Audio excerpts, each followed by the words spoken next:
multiverse listeners, and welcome back to Beyond Your Radio Unknown Sundays. It's time to talk about another band, artist, or something in the music multiverse that might relatively be unknown to some or most, something that our watchers, our collectors, listeners out there might be interested in. A rabbit hole to go down, a past, present. Please remember that this is an extension of the article section of beyondyourradio.com. So if you want the full details there that written by me, it's there with links and videos. Oh, finally, a band that's played Cambridge. Okay, Cambridge, Massachusetts. I start off that way because they kind of have this sound that comes off worldly, but there's a local connectivity. Their first gig was actually at a place called the Middle East in Cambridge, Massachusetts. Actually, a band that has a loving following here in Buffalo, New York, even though collectively they're not from here. I think that has something to do with the remarkable radio play and overall acceptance of their maybe adult alternative band that had a bit more rock to it. I'll wind up being partially correct by the time this is all said and done, but we'll get there. The year this all started was probably back in, maybe 1997, 1998, probably bleeding into 1999. I was looking in 99, 2000 for, heavily avant-garde kind of stuff, natured material, but bands that were pushing the envelope against the common radio mainstream, as well as any interesting vocal or musicianship that would make someone a virtuoso, so to speak, in their drum or electric guitar kind of thing. But again, being an addict, there was never anything stopping me from purchasing the cool looking album cover or the cool band name. But again, it would, the band name would call to me maybe. And so enter the Sheila Divine on Unknown Sundays 2025, and a small window of a listening habit brought out by a band that could live in two rock band mindsets. How it fell off for me, and how doing this exercise today, like many times it's happened, I was reunited with later albums that I figured never existed. I had heard the falsetto to rock rasp scream of lead singer Aaron Perino on my local radio when I had it on, which is sparingly generally.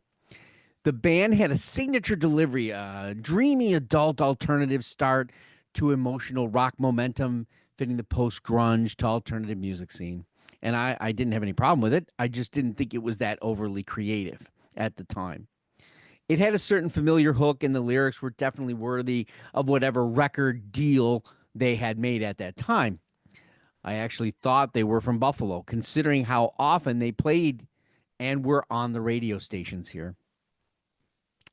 That even included Rochester's college radio when I was driving in there for work and record store visits. So the Sheila Divine were a band that was on my record collecting mind, but I wasn't going to take the full-on full dollar risk. I kind of felt like, those movies where you see the previews and everything good is in the preview. Doesn't mean the movie sucks. Doesn't mean the movie's fantastic, but sometimes you think that that's all there is. I kind of had this feeling that that's the way it was because I was hearing the song hum, and I believe it was Like a Criminal. No, not the Fiona Apple thing. So one fine user record store visit day, I was able to finally secure the debut, New Parade, for a reasonable $5.99, allowing me to finally partake of the entire album, which was actually put out under Roadrunner Records, which is probably not what you would expect, because Roadrunner Records is generally a hard rock, heavy rock, even metal maybe if you want to think about it, but they had just bought out the label that had signed the band in 1998. So I guess it was nice of them just to continue that, right? And obviously that did not continue into the next record. New Parade was more than I had bargained for, truly, to be honest with you. It was like going to see a movie with an expectation that it would be enjoyable, but enjoyably forgettable. or too recognizable as something else that had come prior before it, or maybe was going on at the time. Matchbox 20. That was not the case. First of all, the vocal that was on the radio was exactly as advertised. Don't get me wrong there. But the songwriting magic was not just a couple of songs. Aaron Perino was committed to an entire album's worth of delivery and dedication to lyrical process. His bandmates, while nothing really comes out as like somebody's a total virtuoso and the the drum work and all that is meticulously mathematical or anything like that, but the whole process um makes it come together. They have an incredible way of being able to swirl, snap, and layer to accentuate the mission of each track's story, whether it holds an adult contemporary edge, alternative position, or a dreamy rock ballad with a modest guitar solo, or even an up-tempo little rock pop rocker. So all of this allows the band to catch that reach of maybe a U2 similarity in how a song can crescendo or find even a dance rock position, while other songs can emote carefully planned, moody balladry with just excellent lyrical connection. The bass work that coincides with Aaron's lead guitar, it keeps great time, and it's adding a slight groove which is accentuates why Sheila Divine are worth the several paragraphs of this particular article on our beyondyourradio.com and me speaking about them today. It's it's another album that adds to my obsessive catalog. Not only that, but the Sheila Divine adds more. The sonic levels of lead guitar that feel like the wind or breeze of the song's lyric, while it is probably the signature of the band, it would all fail if the unit didn't understand it, cherish the ability to manipulate it, as well as craft it to make something else equally as engaging as the record moves forward. No songs are just there to kind of fill the sound or contract, I didn't think. And that is very self-evident in New Parade. And in actuality, all of the records, which I didn't exactly know existed. What? It's true. So in comes 2001's Where Have My Countrymen Gone? And which you would think kind of has a British kind of feel. It's not something we say too often in the United States. Countrymen, my fellow countrymen. That's a British kind of statement. Not the Sheila Divine. Where New Parade was, the second album decided to not only build off, but to actually reach a bit further, tighten the production a bit, and truly drive their passion toward a global reach. Aaron's vocal increase talent is so present on Wanting Is Wasted. It turns your own headstone. This wanting is wasted. We're not there.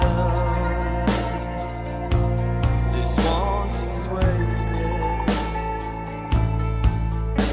And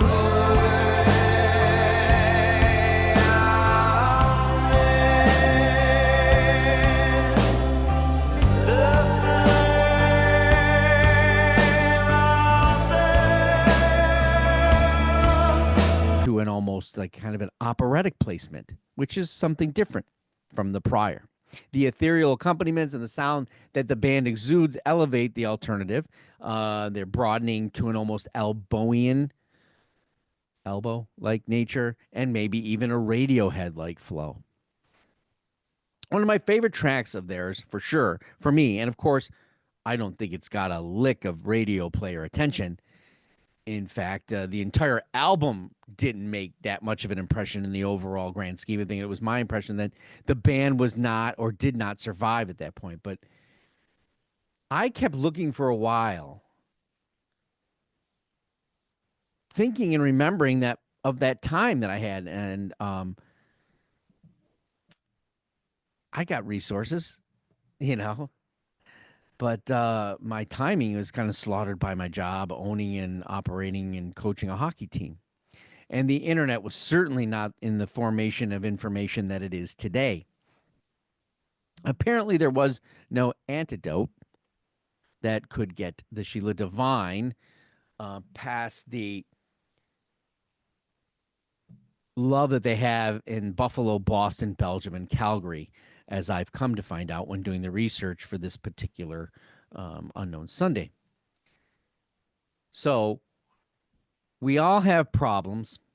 These are mine. Is the lyrical line and heavier rock delivery from the Secret Society EP that comes directly following this. And that's the song We All Have Problems. That would eventually be the last I would hear of the Sheila Divine for a considerable time. And this was another album delivered into that same wheelhouse and friendly rock stream and songwriting. When I thought about doing this, I kind of was strictly thinking about the overall power of the band and all the right places, thinking to myself, yeah, now there's a band that should have been in the graces of like a Matchbox 20, of whom we had just done a catalog review show, and I just sub-referenced a few minutes ago. I also thought they had a similar construct to that, to what the Foo Fighters were doing, but let's just call it a bit lighter. And come on, it's not that far a stretch in actuality. Here, listen to Ostrich.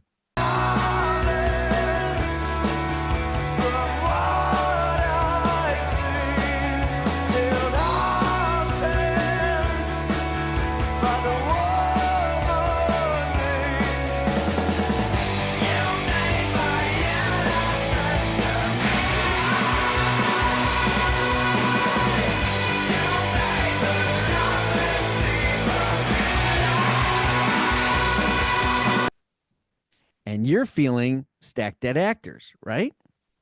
So I was worrying how much could I really talk about.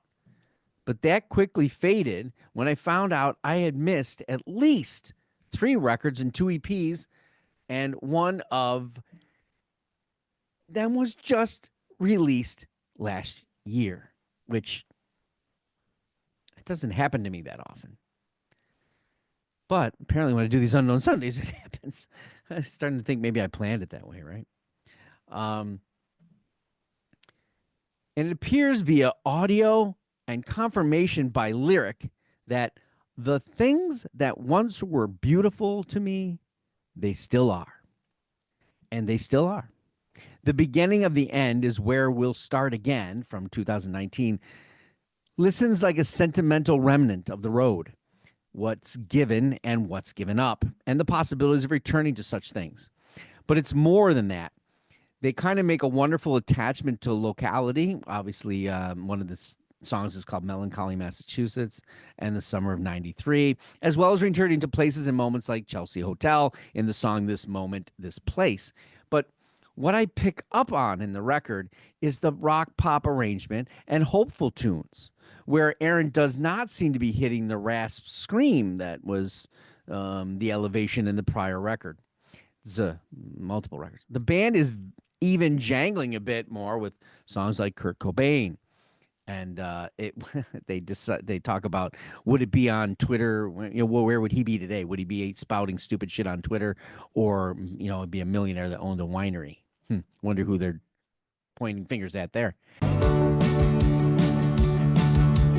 What would Kurt say if he were alive today? Would he still be the voice of change? Or would he be on Twitter spouting stupid things, pounding around with Elon on his sub? I don't know why I was surprised this rabbit hole was going to be deeper. It's just about happens every time I do these shows. The musicians, the bands I pick, but there's a reason why. It's because of how good they are, I think, and they can withstand a solitary one-hit wonder kind of thing. It's not how they're built. They're built for albums, and even Aaron, talks about in other people that have interviewed him. He talks about that he still believes in the album. So I you know, I know that somehow these people can break off in other bands, and that's what happens usually. But this one brought about the surprise of the 2024 album. Also, the fact that this band called Aaron and the Lord is out there.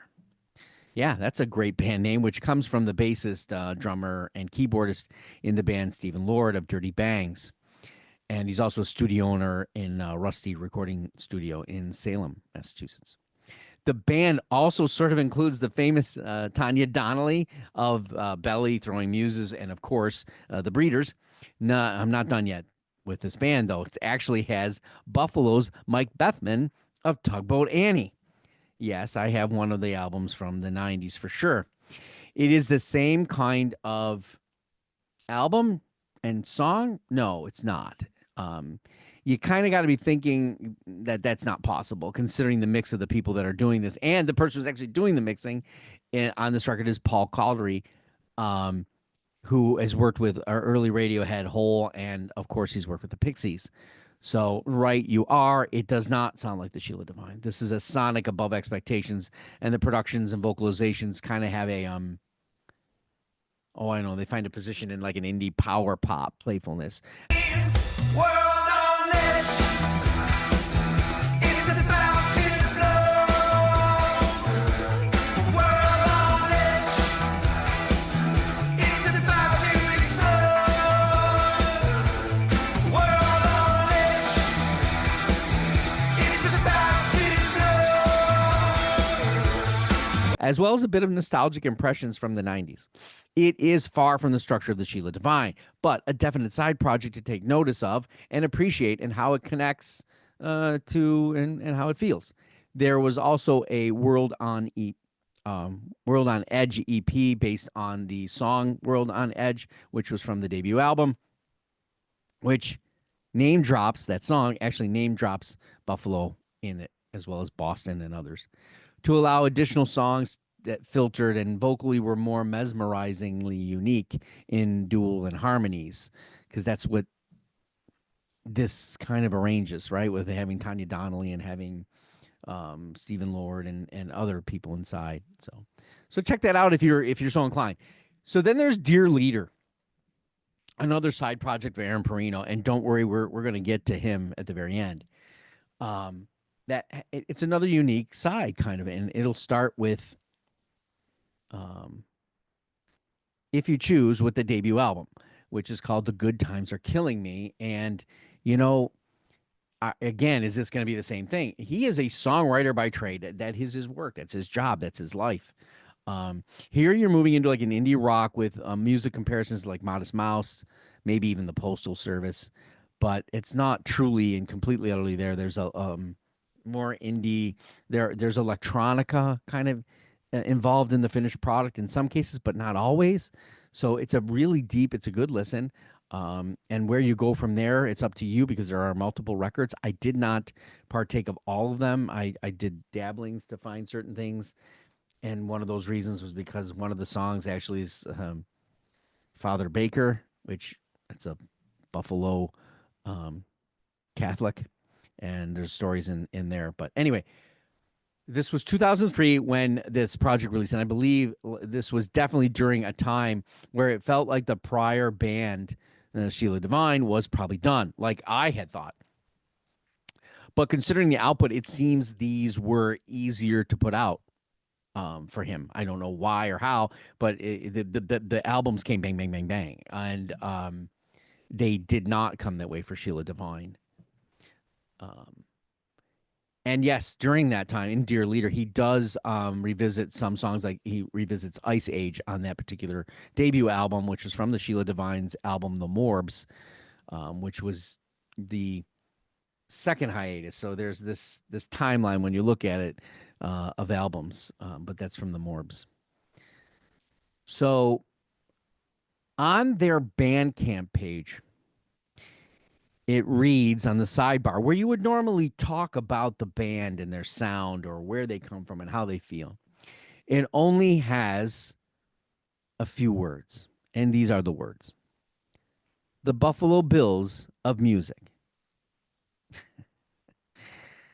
And coming from a band that has had the championships of Tom Brady, Bill Belichick for 18 years, it's cool and interesting that the band's debut, New Parade, has now reached its 25th anniversary. So the band itself has kind of been moving along with the Patriots. And here's the kicker. So on December 31st of last year, with that 25th anniversary, the band actually began the tour of 2025 at the Sportsman's Tavern in Buffalo, New York, where the band has played multiple times, I believe. Yes, Aaron Perino was born in Hamburg, New York, just miles away from the stadium, and the connection still remains as awesome as his passion for the Buffalo Bills and the city of good neighbors surrounding it. I'm happy to report that the new album is just another in the longevity of songwriting that he and his bandmates have continued to secretly, without trying to be secret, have maintained since 1997. The Sheila Divine could probably be a great non-Buffalo induction to our Music Hall of Fame, despite they're not from Buffalo in the band in general. However, Aaron himself is destined to be there one day. Why?